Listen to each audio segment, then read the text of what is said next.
How can AI help you launch a business? That's one of the exciting things that we're going to be talking about today on Everyday AI. This is your daily live stream, podcast, newsletter. It's everything for you to help you understand and actually use AI in your everyday lives. And that's one of the things that we're going to be talking about today with our guest, Emma Lowe. She's the partner at Flight Level 180. Emma, thank you for joining the show. Hi, everyone. Thank you for having me, Jordan. We're excited. So we're going to go over the news and AI first, but if you are listening live, so like I said, we are streaming live to LinkedIn, but if you're live, please drop Emma a comment or myself, and we'll talk about it. If you're listening later on the podcast or just reading about this in the newsletter, please join us live every morning, 7:30 a.m. Central Standard Time.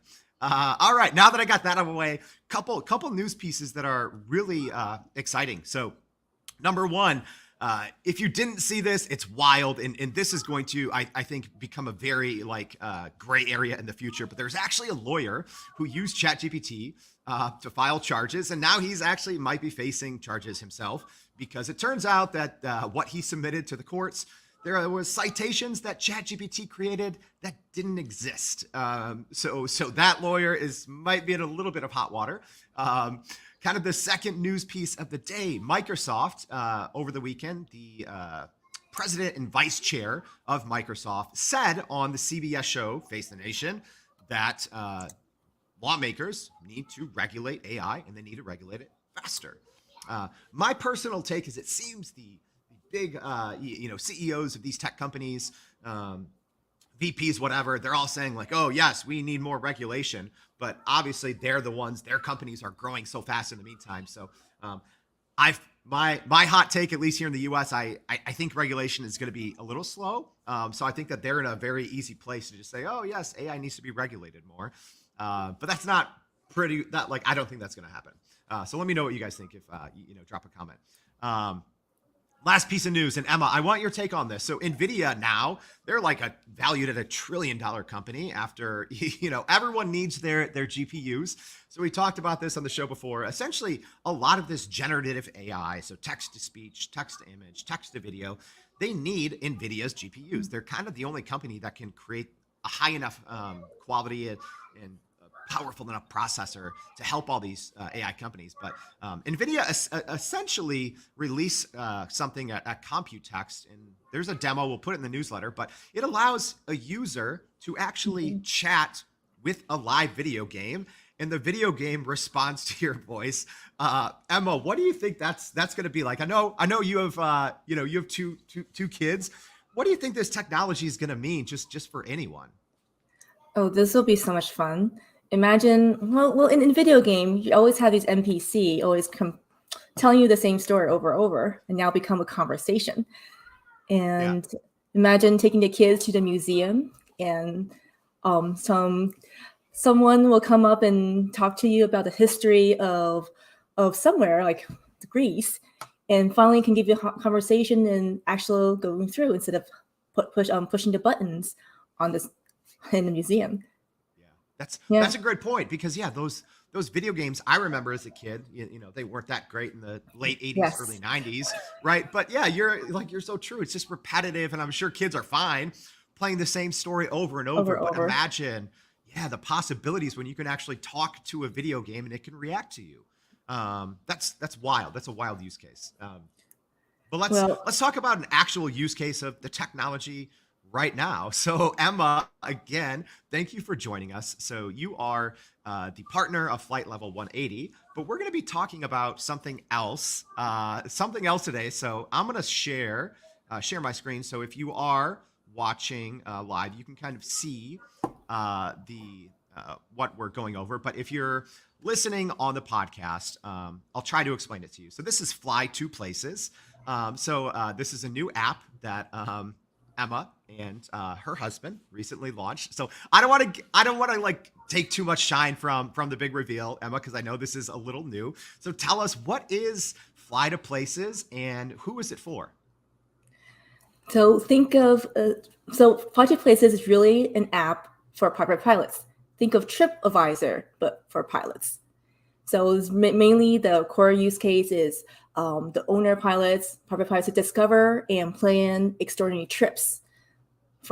There's already tons of tools out there for flight planning itself, but once you arrive at the destination, what do you do next? It's really a niche market for private pilots right now. Currently in the States, there are about over 500,000 active users. And it's really, as like I mentioned, it's really a niche product for owner pilots. And then the secondary market is for the renter pilots and student pilots. So TripAdvisors, but for pilots. Love it. So if you're watching this, you might be asking, okay, an app for Why? pilots. Awesome, right? Like, yeah, it sounds like it fits a cool use case, right? But why are we talking about it on Everyday AI?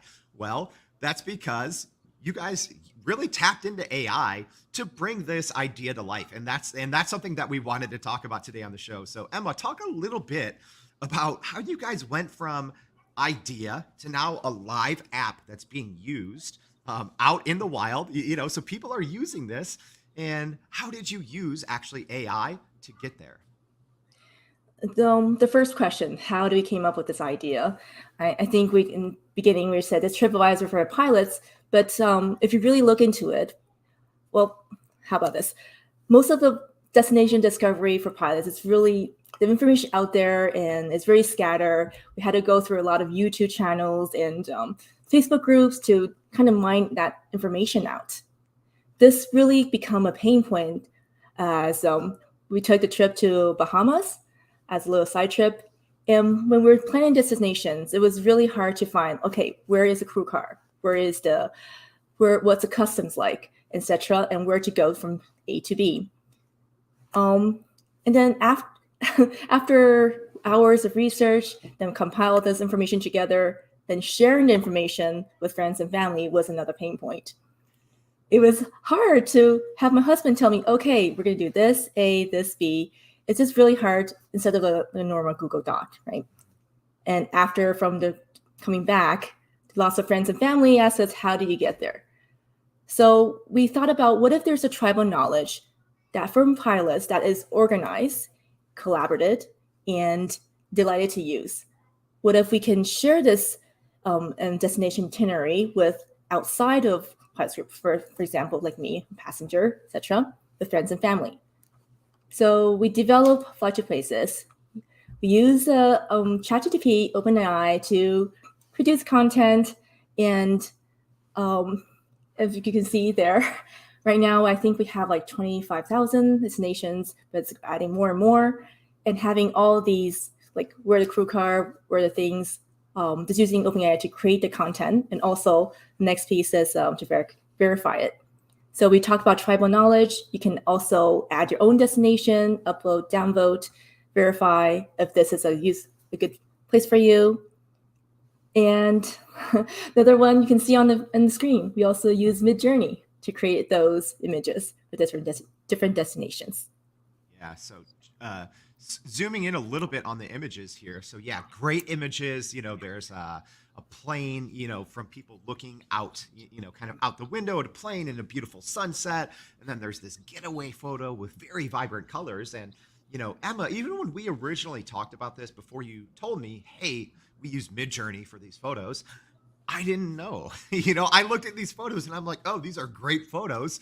But, Midjourney helped you create these. So talk a little bit about the process. If you aren't really sure what Midjourney is, it's a text to image platform where you can, type in an image and, kind of what you want, and it will actually give you great images. But Emma, talk about that piece to Midjourney, because sometimes getting visuals is one of the more challenging pieces to launching a new project because the visuals are so prominent. So talk a little bit about that process. So from idea and the content is the hardest part, actually. Instead of hiring millions of photographer or pay for images, we just use Midjourney. For example, there is actually a Oyster Fest coming up in Maine or Lobster Fest. So we just prompt in what's happening, create a visual for this particular reason, and then boom, it's so easy. And it's so much fun with Midjourney. with the new version coming out, it's getting more and more realistic and become more situational. Can kind of say what this person's doing and doing what. Yeah, yeah. Marianne, thank you for the comment. Marianne said this is so cool, Emma, and I think it is cool because what you guys did, you took. I think so many people are always like, oh, yes, I'd love to make an app or I'd love to, launch a business, but, and there's always a but, right? That yeah, but we don't have content writers, or but, there's so much research that needs to go into it and we don't have time, or but, the visuals, how are we going to get them? And you guys have a really, I think, fascinating use case, Emma, that shows, hey, you just brought another person on your team. You brought AI in. So what would this have looked like without, ChatGPT or Midjourney? Yeah, what would this process have looked like without those tools? It's definitely for months. It saved months of development, I would say. If that definitely make the content creation or the launch faster, for sure. Yeah. Did how long did you guys have this idea for this app? Is this something you guys had thought about for many years? Is it more of kind of like a more recent kind of project that after the pain point that you described, you're like, all right, yeah, let's get this app going? Like when did the idea come about? We literally really just took a trip in January, and just after, I'm not sure how long but the dev team probably spent about like a month, like 8 weeks to produce the app. And I think it just really make the content creation instead of a roadblock. It was just there, and that's really it. It's really speed up the process with AI and Midjourney. Yeah. And the thinking. Yeah, Emma. Yeah. So what you learned in this process, right? To go through, because the first time you use ChatGPT or the first time you use Midjourney, everything's not going to come out perfectly, right? So what was it? Maybe what were a lesson or two that you learned through this process that you can share with others that can kind of learn kind of from your journey of doing this? I think with any AI tool, it's always garbage in, garbage out. You really have to be very specific with your prompts of what you specifically want. So in our app, we do have a little itinerary situation, like where you want to go, how long you want to be, and who is this for. This can be a romantic trip or a family trip, museum, or a fishing tour. So it kind of we try to narrow it down on the details of what you want to prompt ChatGPT for, and then a planned itinerary. Then you can text it to your friends. Well, the challenge part is it's always fun. Like we produce an itinerary, for example, let's say Taipei. That's where I'm from. But when I look into yes, it got all the big destination out, but it forgot from point A to point B there is traffic. How do you get there? So the whole traffic thing, yeah. Yeah, it's a traffic thing, and why you're going to the west, to the east end, and come back to the west. So there's definitely more things that you need to be put in a prompt or to consider it when we're producing this. Yeah.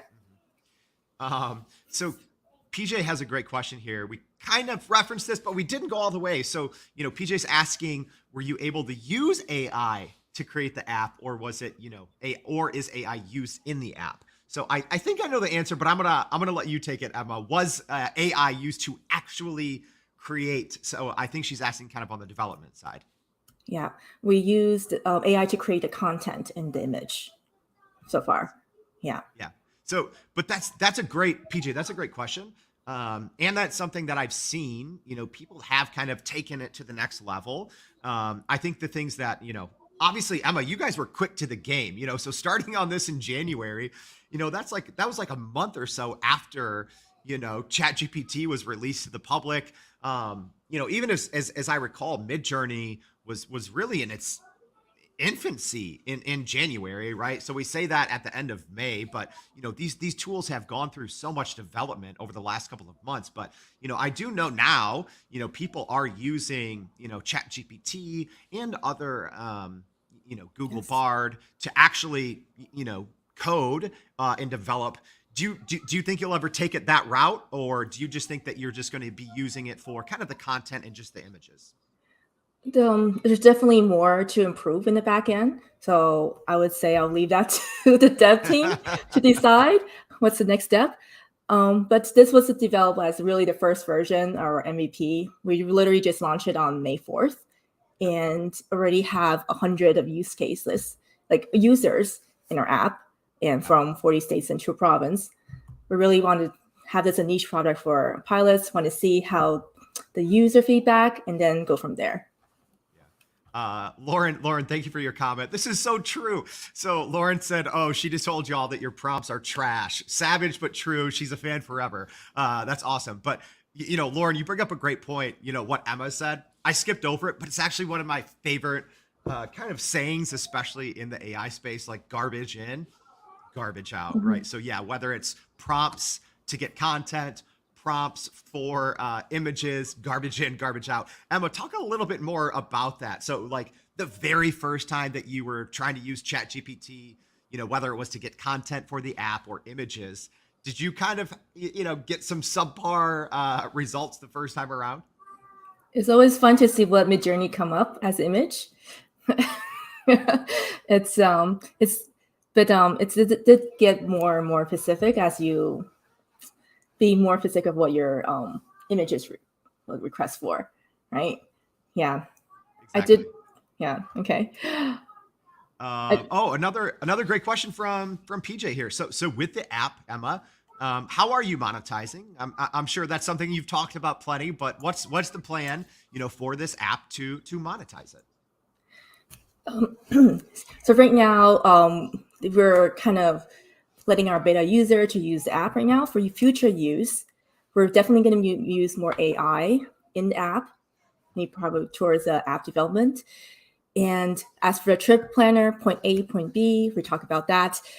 Instead of telling all the destination, also we can fine tune that preference, maybe consider the traffic or how easy it is to be in there. And really, another thing that in the if you think of the flight planning is that recommend for destination based on the aircraft capacity in the pilot experience. For example, we don't want our second core is the student pilots. We want them to explore a wild area with a bush pilot. We want to, just consider how the airport, the runway, etc. And really want to take the next level is to help the pilot community. There is a lot of like mentorship need in this community as with mentees, mentors, and based on pilot experience and how to take it to using the community power to kind of nurture and continue this tribal knowledge collaboration. Yeah, that's a great point because I'm sure it varies a little bit, from country to country. Here in the U.S. over the last year and a half, there's been a huge pilot shortage, right? So Emma, how do you think that this community piece, just helping, you talked about mentorship, just making pilots' day-to-day lives easier. How much do you think that this can mean? Obviously it's right now, it's brand new, it's freshly launched, you're getting initial feedback, but how much do you think that this can mean to just the industry and giving them a tool that can help them grow in their careers? Right now, the pilot communities are living in Facebook groups, which is you have, for example, there's a pilot group for Bahamas with everything there, but it's all conversation. There's nothing organized or updated so far, right? So we want, I think at the beginning we said we want to be organized, delightful to use, and also continue growing and contributing. So once we refine the things a little better, I think go-to-market will be more than just a forum or more than just community. We go into the paid marketing or maybe matching up people who want more hours. Yeah. No, that's a great point. I know we went a little bit over already. Everyday AI is a fast show, Okay. Emma, but I do have one or two more questions for you as we wrap up. So I think that what you guys did so fascinating with how quickly you guys went from idea and using different pieces of AI and getting a product live. So with that in mind, Emma, maybe what advice would you have for other people that they're saying, hey, I'd love to be able to launch a business, but, I do have these kind of roadblocks. So from your experience, especially with using AI, what might you tell someone with, tapping into AI to help them launch a business? Really, just be open-minded. Tap into Jordan, see they to kind of keep up with the industry knowledge, and really, I think it's with collaboration. If you, it's okay you don't know something, but if you work with somebody else, they will help to launch the business. Really, just that open-minded collaboration, and yeah, to new technology. That's really it. Yeah, no, that's great. And I like that you said that, Emma, just being open to collaborate, because, you know, you do have to almost talk about, which is weird to say it this way, you always have to talk about your relationship with like ChatGPT, right?